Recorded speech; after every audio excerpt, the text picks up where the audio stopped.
भोला मांगे गवनवा होली में, भोला मांगे गवनवा होली में, भोला मांगे गवनवा होली में, भोला मांगे गवनवा होली में, भोला मांगे गवनवा होली में, भोला मांगे गवनवा होली में। पहिला संदेशा ब्रह्मा जी के आइले, पहिला संदेशा ब्रह्मा जी के आइले, ब्रह्मा जी के आइले हो, ब्रह्मा जी के आइले, ब्रह्मा जी के आइले हो, ब्रह्मा जी के आइले। गौरा के मन नहीं कइले हो, गौरा के मन नहीं कइले हो, हम ना जाय गवनवा टोली में, भोला मांगे गवनवा होली में, हम ना जाय गवनवा टोली में, भोला मांगे गवनवा होली में, भोला मांगे गवनवा होली में, भोला मांगे गवनवा होली में, हम ना जाय गवनवा टोली में, भोला मांगे गवनवा होली में, भोला मांगे गवनवा होली में, हम ना जाय गवनवा टोली में।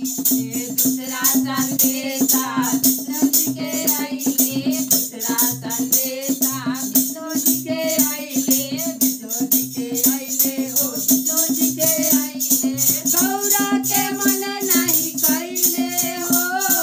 गौरा के मन नहीं कइले हो, हम ना जाय गवनवा टोली में, भोला मांगे गवनवा होली में, हम ना जाय गवनवा टोली में, भोला मांगे गवनवा होली में, भोला मांगे गवनवा होली में, भोला मांगे गवनवा होली में, हम ना जाय गवनवा टोली में, भोला मांगे गवनवा होली में। तीसरा संदेशा राम जी के आइले, तीसरा संदेशा राम जी के आइले, राम जी के आइले हो, राम जी के आइले, राम जी के आइले हो, राम जी के आइले।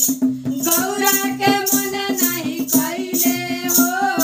गौरा के मन नहीं कइले हो,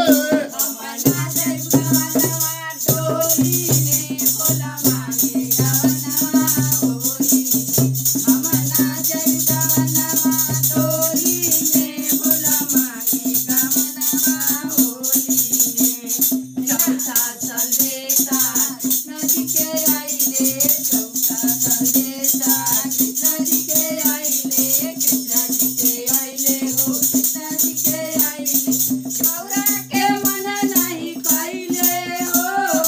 गौरा के मन नहीं कइले हो, हम ना जाय गवनवा टोली में, भोला मांगे गवनवा होली में, हम ना जाय गवनवा टोली में, भोला मांगे गवनवा टोली में, भोला मांगे गवनवा होली में, भोला मांगे गवनवा होली में, हम ना जाय गवनवा टोली में, भोला मांगे गवनवा होली में, भोला मांगे गवनवा होली में, हम ना जाय गवनवा होली में। पांचवा संदेशा भोला जी के आइले, पांचवा संदेशा भोला जी के आइले, भोला जी के आइले हो, भोला जी के आइले, भोला जी के आइले हो, भोला जी के आइले। गौरा के मनवा कइले हो, गौरा के मनवा कइले हो, हम जाय गवनवा